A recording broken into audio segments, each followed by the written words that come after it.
Cum te simți la grasul, mă? Bine, și noi la grasul ăsta. Da, unde?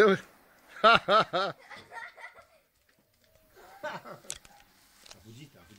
Tataie, hoți ăștia, nu se mai poate cu hoți ăștia. Ți-a furat cactusul. Mi se pare deosebiți copiii și mai ales Alexa. Da. Alexa, da.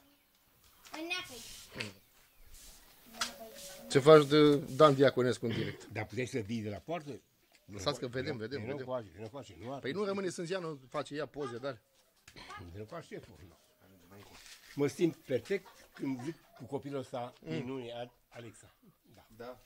Te simți perfect? Perfect. Alexa. Da, Alexa.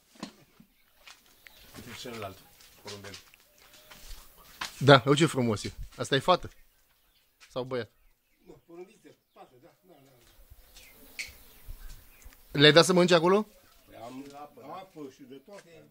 Dar nu sunt pereche, că nu stă unul cu altul, bă. Porumbițe. Vin, mănâncă și pleacă și vin. A, și stă unde dracu stă? Până de ce? Cai, sta. De ce nu vine acasă? De ce nu vine acasă? Dacă tot vii chestia asta, Stai mă, lasă, stai nițel.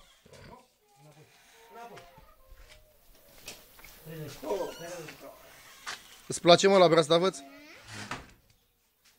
Frumos. Ești ca la mare, nu?